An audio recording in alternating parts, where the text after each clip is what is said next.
The B-29 Superfortress is the deadliest aircraft in human history, and if you think that's because it dropped the atomic bombs, well, that's actually just one small part of its incredibly dark story. You're now going to see how this bomber killed more of its own crews than the enemy ever did, then how it created several of history's deadliest days, and why everything around it was just disturbing on so many levels. This is going to be a rough one.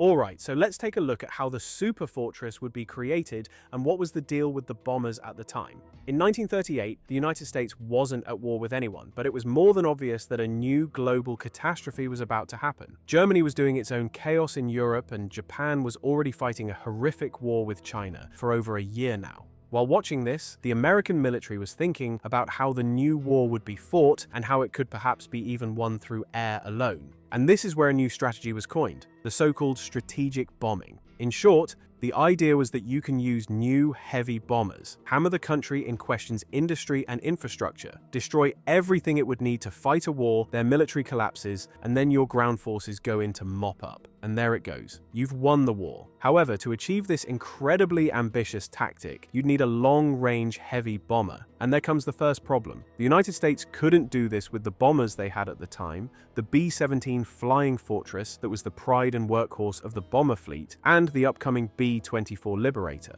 Now these two would have a hell of a time when Americans and British began their joint bombing campaign of Germany from bases in England. However, at this time before the war even began, while the Americans were working out their new strategy, they knew that if they wanted to bomb their enemy's territory, which at the time was obviously going to be Germany, and most importantly Japan, they'd need a new bomber. And that's mainly because of the range problem. The Flying Fortress had some 1,000-mile range with a practical bomb load of 4,000 to 6,000 pounds at best. This is why it saw most of its service in World War II in Europe, where this range was useful. But remember that as the target distance increases, the bomb payload drops, because more fuel took up weight, so they couldn't carry anywhere near the full bomb payload if they wanted to reach the target and get back to base. So then the Liberator, that was supposed to be an improvement over the Flying Fortress, came in with some 2,000-mile range, although with a similar payload, but was much less robust and durable than the B-17. These two were also unpressurized, meaning that the crew compartment had open windows, pretty much like flying in an open-top convertible at 250 miles per hour at over 10,000 feet altitude, where the air was thin of oxygen, and the temperature goes to minus 40 degrees Fahrenheit. Crew had to wear incredibly unreliable heating suits and oxygen masks while manning their positions, most of them hand-operated machine guns, which they thought would be enough to protect them against enemy fighter interceptors. Well, besides this setup being incredibly dangerous, and the machine guns nowhere near enough to keep them safe from fighters, all of which would be realized as soon as the bombing campaign of Germany began, and bombers started getting obliterated. Even before that, American planners knew that with these bombers they can't do anything to win the war in the Pacific, where Japan was increasingly beginning to look like a new main problem. So, 2 years before Pearl Harbor, Americans began working on a new bomber that would be pressurized, fly faster, higher, and longer than anything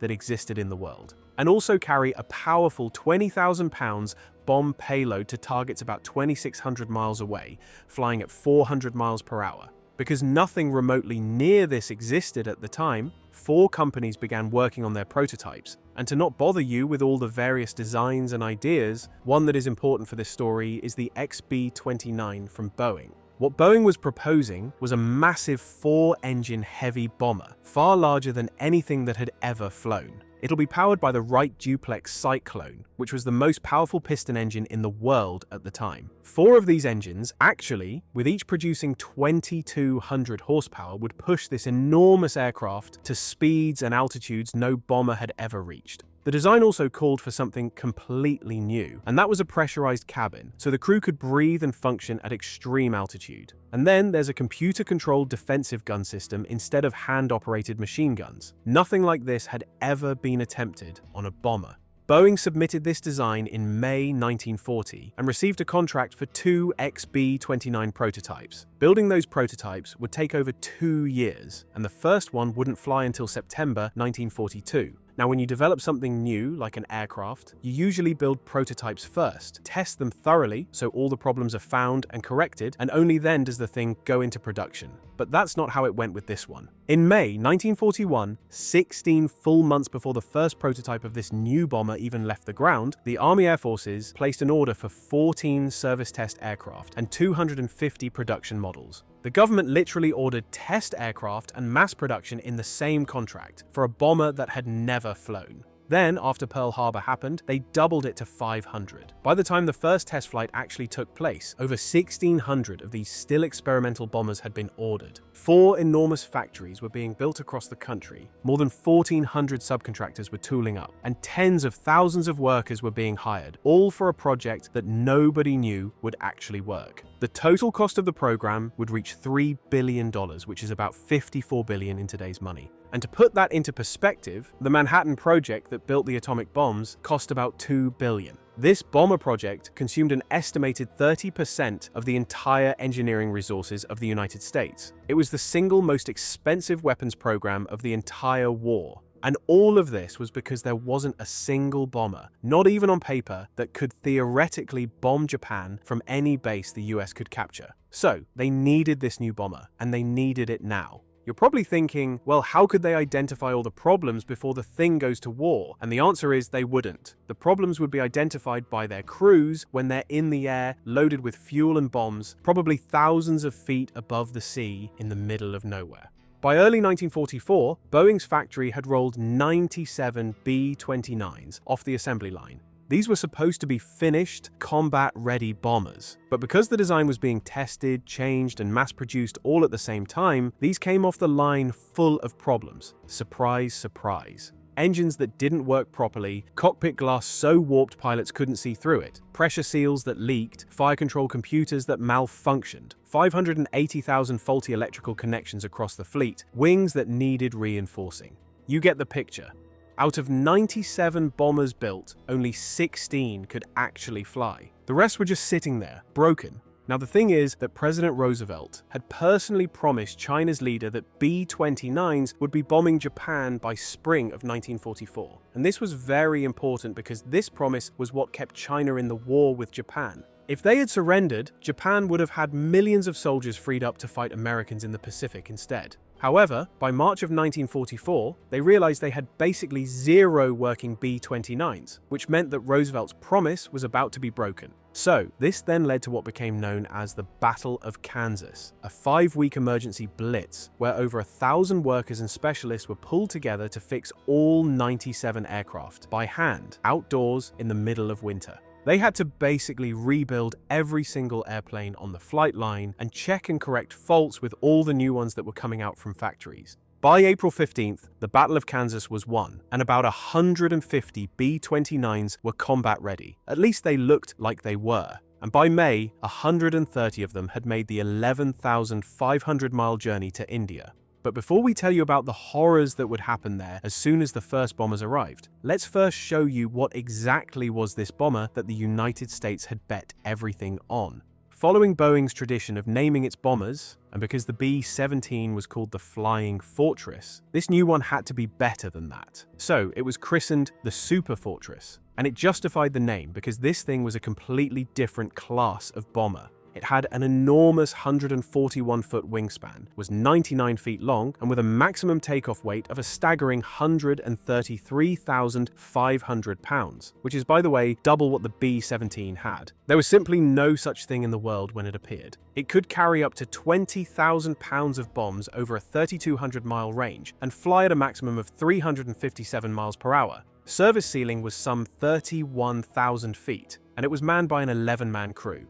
5 officers filled the roles of aircraft commander and pilot sitting beside one another, the bombardier in the very nose in front of and below the pilots, looking out through a glass nose cone. Then there was the navigator, also in the forward compartment and later a radar operator. The remaining 6 were enlisted men, so the flight engineer, the radio operator, and 4 gunners, and we'll tell you more about them in a bit. But besides the main crew, each B-29 needed 74 ground and relief crew to keep it operational. The unit cost was some $650,000, which in today's money is around $11.5 million. That's about 3 times the cost of a flying fortress. However, it came with 4 times the payload for similar ranges compared to the B-24 and 5 times more than the B-17. Another thing that made the B-29 unique is that it was the first mass-produced bomber with a pressurized cabin. For the first time, the crew would have 3 sealed pressurized compartments. One for the forward crew section in the nose, the aft gunner section behind the bomb bays, and the tail gunner's isolated station at the very back.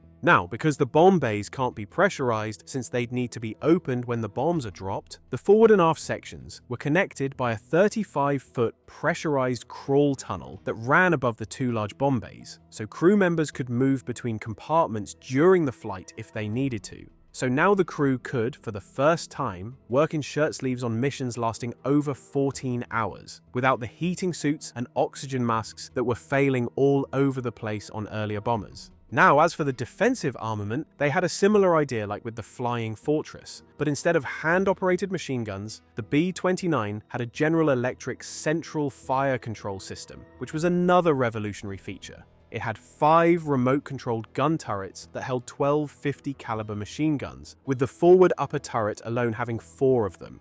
Now, instead of each turret being manned and manually aimed by gunners crammed in there like in the B-17's belly turret or the exposed waist gunner positions, on the B-29, they were aimed by analog electromechanical computers. When a gunner tracked a target through his sight, the computer solved all the math of the things that affect the bullet's flight, and then the system moved the guns so the bullets would land exactly where they needed to. Any gunner could take control of multiple turrets, and if one was killed, control of his turret could be passed to another station.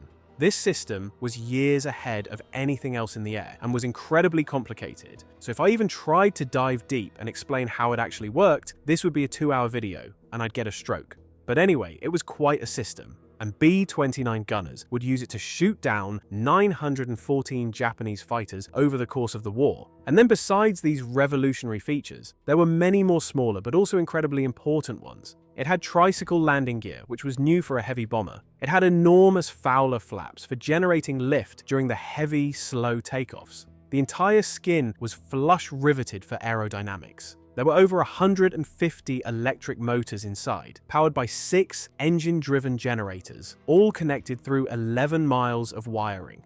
Then, there was built-in ground-mapping radar for finding targets through clouds, which was so secret at the time that the military censored the radar dome in official photos. And the whole thing was so complex and new that a dedicated flight engineer station was created just to manage all the systems. In each B-29 went 13 tons of aluminum, half a ton of copper, 600,000 rivets, and miles of wiring and tubing.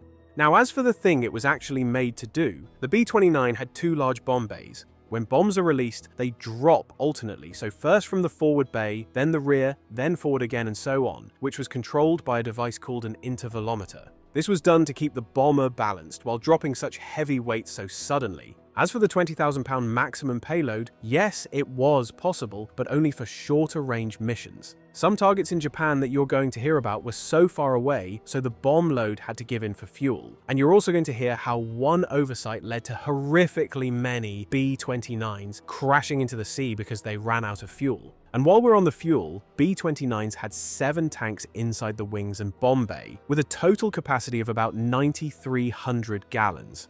So, let's first talk about the Wright R3350 duplex cyclone, which was an 18-cylinder twin-row radial engine. This basically means you've got 2 circles of 9 cylinders each, sandwiched together and paired with propellers over 16 feet in diameter. And I suppose I should give the Wright engineers some credit here before we get into the horrors they'd cause, because when this engine actually worked, it was a masterpiece of power density. The real magic was in the turbo superchargers. You see, at 30,000 feet, the air is so thin that a normal engine just can't breathe, so it loses most of its power. So what the R3350 did was use exhaust-driven turbines to compress that thin air and force it into the cylinders under high pressure. That's what allowed the B-29 to maintain speed and power way up in the stratosphere, where enemy fighters had a much harder time reaching it. But here is where the engineering gets, well, let's call it questionable. To keep the weight down, which was the obsession of the entire B-29 program, they built the crankcase and accessory sections out of a magnesium alloy. Now, as an engineer, you'd appreciate that magnesium is 35% lighter than aluminum. That sounds brilliant, until you remember that magnesium is also a pyrotechnic metal that burns at 5,600 degrees Fahrenheit. You've essentially got a giant sparkler bolted to your wing.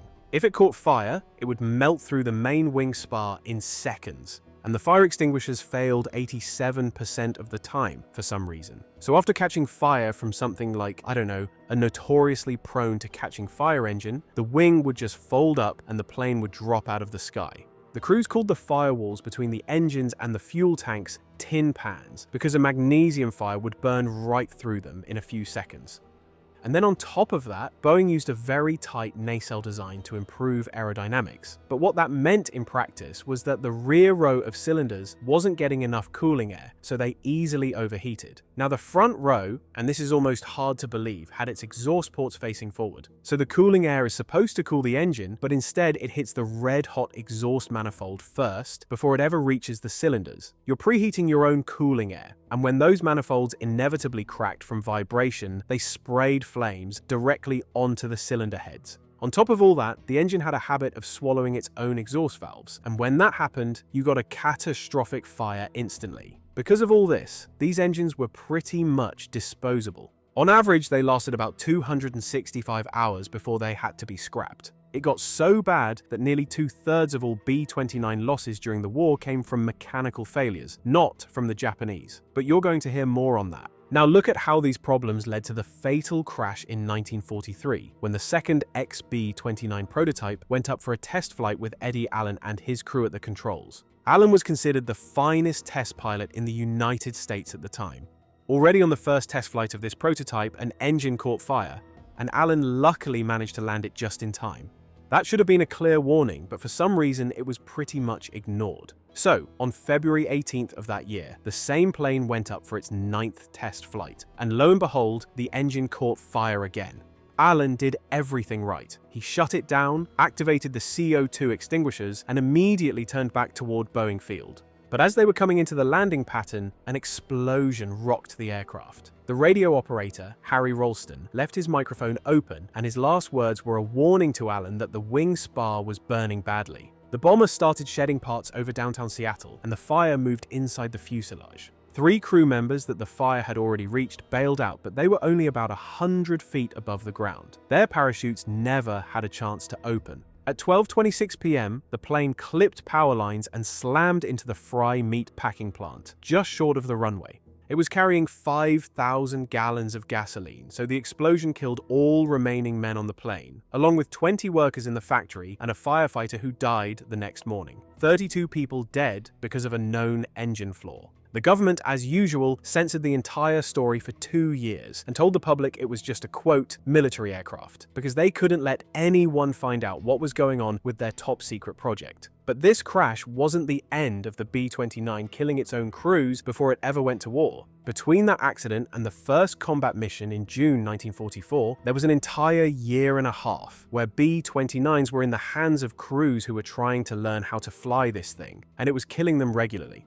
The bombers were coming off the production line with known issues, and there was no complete manual on how to deal with emergencies. Crews were literally writing their own survival procedures as they went. In just 2 days in India, 5 B-29s crashed, all from engine failures. The overall accident rate for the B-29 was 40 per 100,000 flight hours, which was significantly worse than the B-17's 30 or the B-24's 35, although they were also far from being anywhere safe. And here's the thing that terrified crews the most during takeoffs. In an overloaded B-29, if you lost an engine on takeoff, you were basically dead. The plane was too heavy to stop and too heavy to fly on 3 engines at that weight. And you'd be crashing with all the bombs and fuel on board, which is not the most exciting thing to do.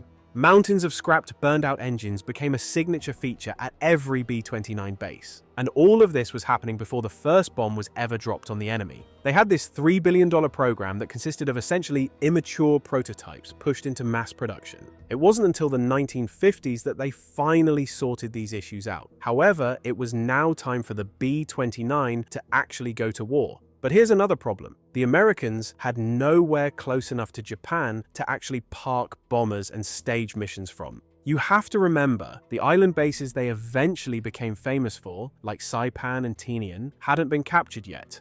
There was no existing Allied territory from which you could reach the Japanese home islands. So the US military came up with another great plan called Operation Matterhorn, which General Curtis LeMay later described colorfully as being utterly absurd. The idea was to use India as a safe warehouse because the bases could be supplied by sea. But India was still too far from Japan for a bombing run, so they needed a forward jumping-off point, and that ended up being Chengdu in China. So, to build those Chinese airfields, somewhere around 300,000 Chinese laborers had to crush rocks and pull 10-ton rollers by hand because there was no heavy machinery available. 4 massive B-29 bases were built with nothing but manual back-breaking labor. Now the command structure for this whole operation was unlike anything else in the war. They created a unique organization called the 20th Air Force, which was headed personally by General Hap Arnold back in Washington. This meant the B-29s weren't under any regional theater commander, but treated as a global strategic weapon, directed straight from the top. The first man put in charge of operations from China and India was Brigadier General Kenneth Wolfe. But here is where the engineering logic turns into a logistics nightmare. Because the Japanese controlled the Chinese coast and the roads through Burma, every single drop of fuel and every bomb had to be flown from India to China over the Himalayas. Pilots called this route the hump. A B-29 had to fly anywhere from 6 to 12 cargo missions over the world's highest mountains just to stockpile enough supplies for one single bombing run against Japan. So essentially, the world's most advanced bomber was being used as a high-altitude cargo truck, carrying fuel and bombs that would then be loaded on other B-29s that would go on bombing missions. And to make it even worse, the Japanese weren't just sitting there watching and doing nothing. They launched raids on the forward airfields, burned supply dumps that those agonizing hump flights had delivered, and shelled the runways. Okay, so all of this preparation finally led to the first combat mission on June 5th, 1944. But rather than some triumphant opening strike on Japan, it was a test run against the Markesan railway yards in Bangkok. Who would say it would be a mechanical disaster? 21 out of the 98 planes were forced to turn back before reaching the target due to engine problems, and the actual damage they did was nothing impressive. A shaky start for a $3 billion program. 10 days later, they finally went for the big prize, the Japanese home islands. 68 planes flew from those hand-built airfields to strike the Imperial Iron and Steel Works at Yawata. This was the first time Americans had bombed Japan since the Doolittle raid in 1942, so the stakes were massive, but the results were again almost embarrassing. Out of 47 planes that actually made it to the target area and tons of bombs they dropped, only a single one of them hit the factory. And to make matters worse, that one mission exhausted almost the entire fuel stock in China that had taken months of dangerous hump flying and crews crashing to build up. Arnold was so frustrated with the lack of results that Wolfe was relieved of command, and Major General Curtis LeMay was brought in to replace him in August 1944. LeMay tried to improve things from China, but quickly concluded the whole logistics setup was hopeless. By mid-1944, the Mariana Islands, Saipan, Tinian, and Guam were captured, and what happened next was one of the most extraordinary construction feats of the war. The Navy's Seabees, which were the construction battalions, swarmed onto these islands almost before the fighting had ended and started building. And to run this new campaign from the Marianas, a separate unit was created, the 21st Bomber Command, under Brigadier General Haywood Hansel, a true believer in high-altitude precision bombing. On Tinian, which is a tiny island of only about 39 square miles, they constructed what became the largest airfield in the entire world. Northfield on Tinian alone ended up with 4 parallel runways, each over 1.5 miles long. It had hard stands for over 265 B-29s, 13 miles of taxiways and runways combined, and facilities for 40,000 personnel. In total, across the Marianas, 5 major airfields were built. And unlike the China bases, the Marianas could be supplied directly by ship from the United States. No more flying fuel over the Himalayas. By June 1945, over 100 cargo ships were required just to meet the supply needs of the B-29 campaign. Each aircraft flew an average of 8 missions per month, and each mission consumed 6,400 gallons of gasoline and 8 tons of bombs. But look at these bases for a moment. Each of those long runways ended at the edge of a 50-foot coral cliff, because the Seabees had built them by packing crushed coral on flat terrain that naturally dropped off at the coastline. B-29s needed almost the entire runway to reach their takeoff speed of about 140 miles per hour when fully loaded.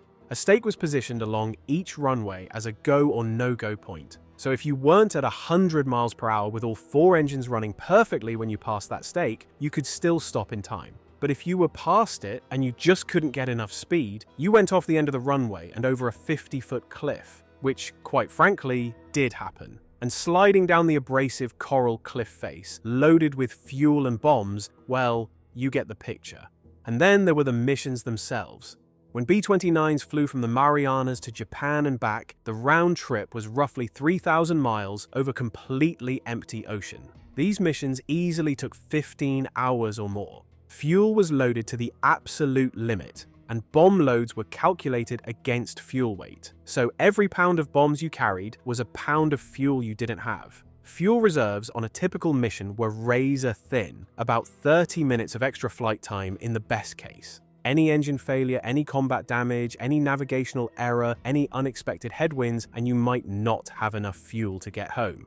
And if your B-29 went down between the Marianas and Japan, you were in terrible trouble, because the B-29 was catastrophically bad at ditching in water. The huge bomb bay doors, right in the center of the fuselage, collapsed inward on water impact. The airplane flooded almost instantly. Crews were trained to move everyone into the forward pressurized compartment before a ditching, because that section was more watertight and could sometimes stay afloat for a while. But even then, the violence of the impact was extreme. Of 1,310 Army airmen known to have gone down at sea during the strategic campaign against Japan, 654 were rescued. That's a roughly 50% survival rate. The other half drowned, died of exposure, or were simply never found. Each man carried a one-man life raft, a signal mirror, dye markers to color the water for search aircraft, and a small emergency radio. But in the vastness of the Pacific, with storms, currents, and sometimes being hundreds of miles from the nearest help, these things were often not enough. Before the bombing raids even began, a reconnaissance B-29 had already flown a photo mission over Tokyo carrying cameras instead of bombs. That flight encountered extreme winds and brought back the first evidence of what they were dealing with. But the full devastating impact became clear on November the 24th, 1944, during the first big mission from the Marianas to Tokyo. 111 bombers went in at their designed altitude between 25 and 32,000 feet, and they hit winds of up to 250 miles per hour blowing from the west. It was the jet stream, and it was a catastrophe. You have to understand, the B-29 was built for precision bombing using the Norden bomb sight, which was supposed to be able to drop a bomb in a barrel from 30,000 feet, as they were saying. But the math in those analog computers didn't account for a 250 mile per hour wind. The B-29's maximum speed was 357 miles per hour. So when the bombers flew into the wind, their ground speed dropped to barely 100 miles per hour, making them practically a sitting duck for anti-aircraft guns. When they flew with the wind, ground speed went to nearly 600 miles per hour, which was far too fast for the bomb sight to track anything. And when flying crosswind, bombs were blown miles sideways as they fell through multiple unpredictable wind layers between the bomber and the ground. There was simply no bombing approach that worked. The Norden bomb sight had never been designed for anything like this. On that first Tokyo mission, only 24 planes managed to hit the primary target. And over the following weeks, the numbers got even more depressing. Only one bomb in 50 was landing within 1,000 feet of the aim point. The Nakajima engine plant, after being targeted repeatedly by hundreds of B-29s, dropping thousands of tons of bombs, was still operating at 96% capacity. High-altitude precision bombing, the entire doctrine the B-29 was built around, was a complete failure over Japan.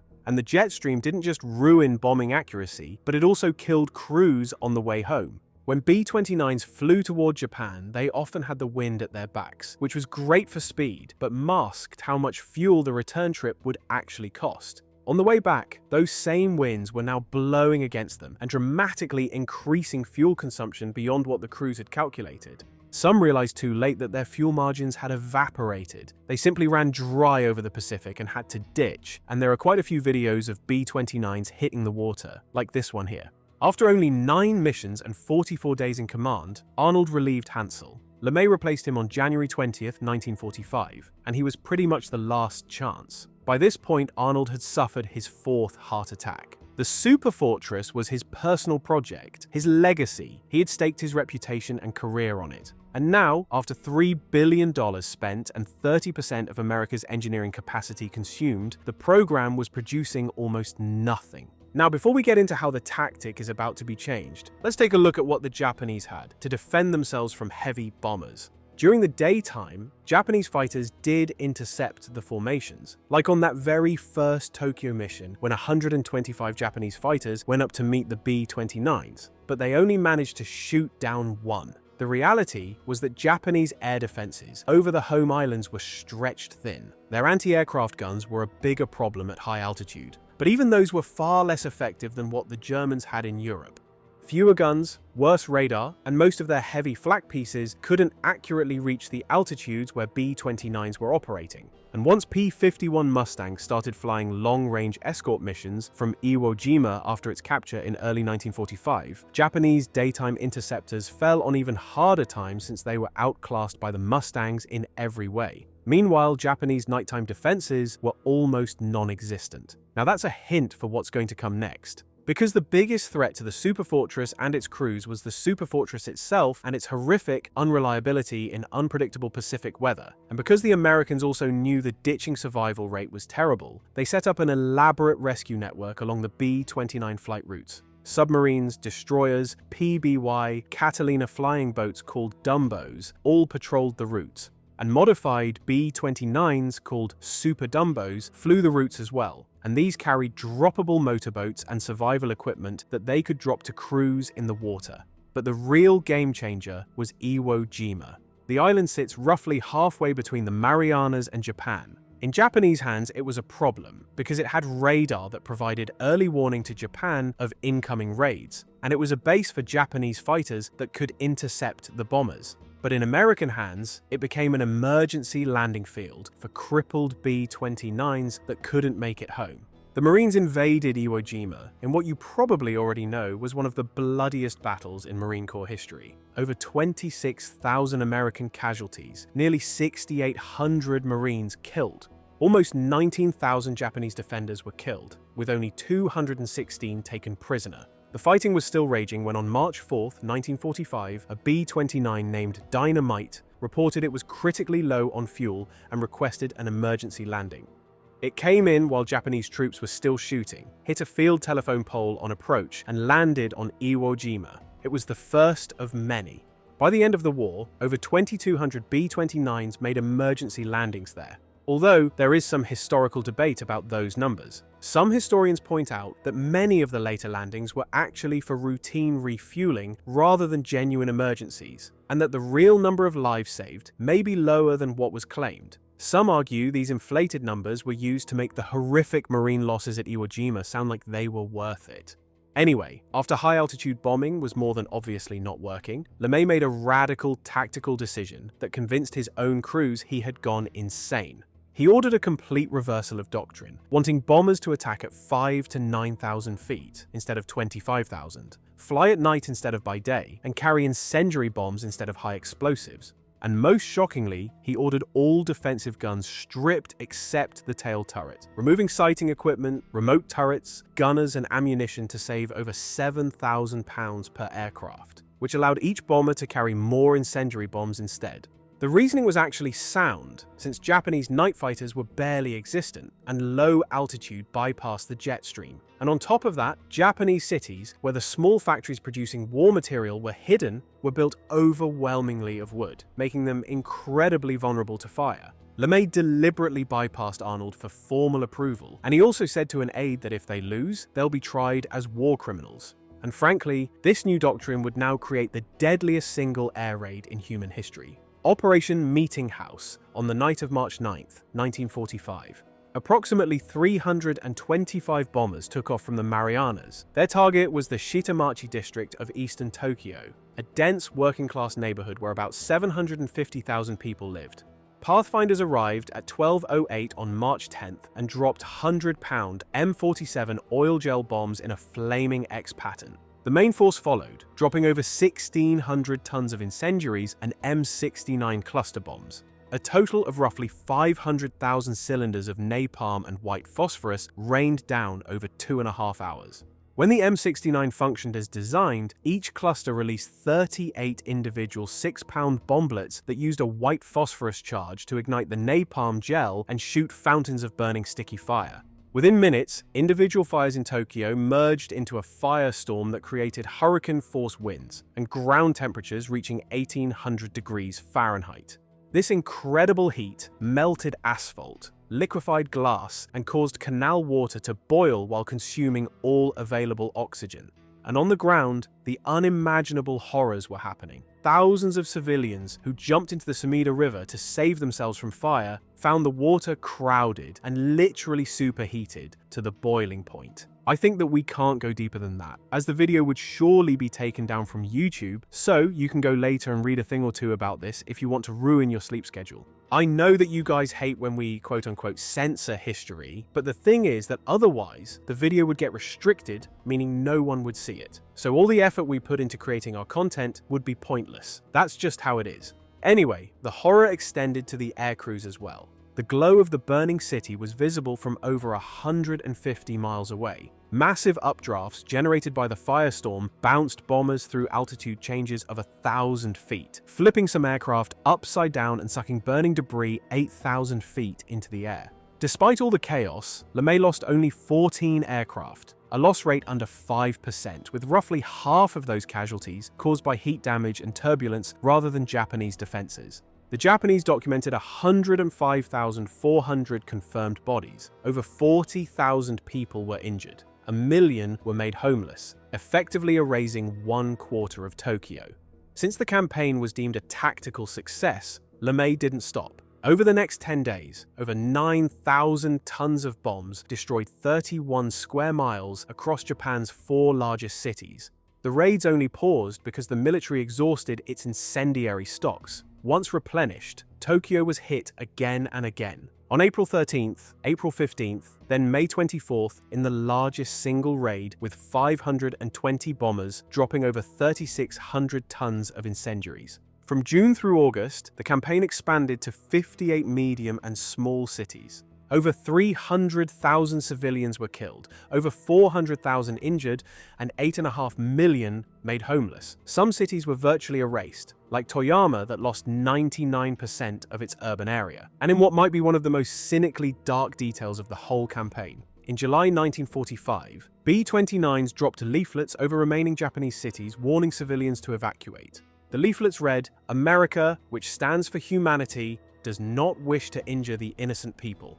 Within days, 6 of the 11 cities listed on those leaflets were firebombed. The nightmare was equally profound for the 568 Allied airmen, overwhelmingly B-29 crewmen, who were captured after being shot down over Japan. Following the Doolittle raid in 1942, the Japanese government had enacted the Enemy Airmen's Act, which classified bombing or strafing civilians as a capital crime.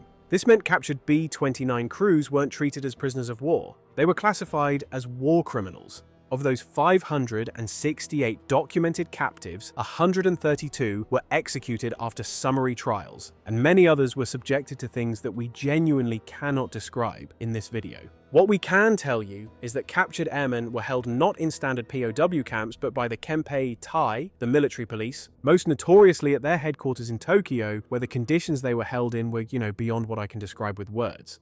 And then there was the Shibuya military prison in Tokyo. On the night of May 25th, when 464 B-29s hit central Tokyo for the 5th time, incendiary bombs hit the prison. While some 400 Japanese prisoners were evacuated, 62 American POWs, all B-29 crew members, were left locked in cell block 4, and those who managed to break out were killed with swords and bayonets. All 62 died, most of them killed by the bombs that their fellow B-29 crews had dropped. And a similar fate would later fall on Allied prisoners held in Hiroshima and Nagasaki. But that's the next dark chapter of this bomber's story. Allied planners realized that securing an unconditional Japanese surrender might require something even worse than burning the whole country down. They believed an atomic bomb was the right thing to end the war. So, the B-29 was the only bomber capable of carrying such a weapon, dropping it, and then surviving the resulting shockwave and radiation. So to accomplish this incredibly humanitarian mission, 15 extensively modified superfortresses, known as the Silver Plate Fleet, were prepared. They had rebuilt bomb bays, fuel-injected engines that were far more reliable, reversible pitch propellers, all gun turrets stripped except the tail, and so on. On August 6, 1945, a Silver Plate bomber named Enola Gay lifted off from Tinian at 2:45 in the morning. The aircraft carried Little Boy, which was a uranium fission weapon weighing approximately 9,700 pounds. The weapon was so dangerous that it was not fully armed on the ground. The Navy weaponeer, Captain William Parsons, crawled into the bomb bay during the flight and armed it in the air because he had seen numerous B-29s crash on takeoff from Tinian and didn't want to risk a nuclear detonation on the runway. At 8:15 and 17 seconds in the morning Japan time, the bombardier aimed for the T-shaped Aioi Bridge in the city center and released the weapon. It fell for 43 seconds before detonating at approximately 2,000 feet above the city. As you probably know, the devastation was absolute. The blast destroyed 4 square miles. Approximately 70 to 80,000 people died instantly, and by the end of 1945, the death toll reached roughly 140,000. Since Japan didn't immediately surrender, a second mission launched 3 days later on August 9th. A bomber named Boxcar, carrying a 10,300-pound plutonium implosion weapon named Fat Man. Now, this mission was plagued by a chain of mechanical failures and crew errors from the very start that nearly caused the whole thing to fail. When they finally reached their primary target of Kokura, smoke and clouds from a previous firebombing raid obscured the aiming point. With fuel becoming critically low, they diverted to the secondary target of Nagasaki. Fat Man detonated at 10:58 in the morning at an altitude of 1,650 feet, but it exploded a mile and a half northwest of the planned aim point. So the intervening hills shielded part of the city and limited the destruction to about 44% of Nagasaki. Still, approximately 35 to 40,000 people died immediately, with the toll reaching 70,000 by the end of the year. Now, while a third plutonium bomb was being prepared for August 19th, President Truman ordered a halt to further atomic attacks, and Japan announced its surrender on August 14th, 1945. After World War II, the B-29's final chapter came in Korea. When the war broke out in 1950, the Superfortress was sent back into combat, initially bombing bridges, rail yards, and factories with near impunity. But then Soviet-built MiG-15 jet fighters appeared. The MiG-15 could do 670 miles per hour, nearly twice the B-29's speed, and carried cannons that vastly outranged the bomber's 50 caliber machine guns.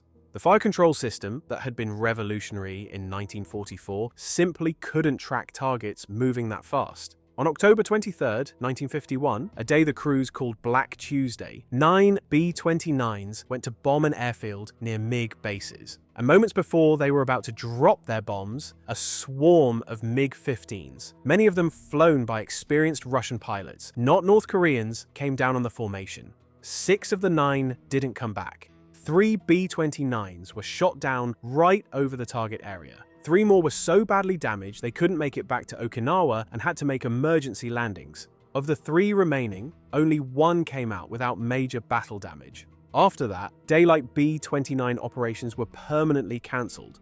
The Superfortress was relegated to night missions and soon replaced entirely, first by the improved B-50, then by the intercontinental B-36, and finally by the jet-powered B-47 and the B-52 Stratofortress, which entered service in 1955 and is still flying today, 7 decades later. Oh, and by the way, during 1944, 4 superfortresses accidentally made emergency landings in Soviet territory after missions against Japanese targets. Despite being American allies, the Soviets kept every one of them and refused to give them back. The crews were eventually smuggled out through staged escapes across Central Asia, but the bombers stayed. Stalin, who had twice been refused B-29s under Lend-Lease, ordered them to be copied exactly. The resulting Tupolev Tu-4 made its first flight in May 1947, which was almost identical to the original B-29. 847 of these were built, and this copy became the first Soviet aircraft capable of delivering a nuclear weapon.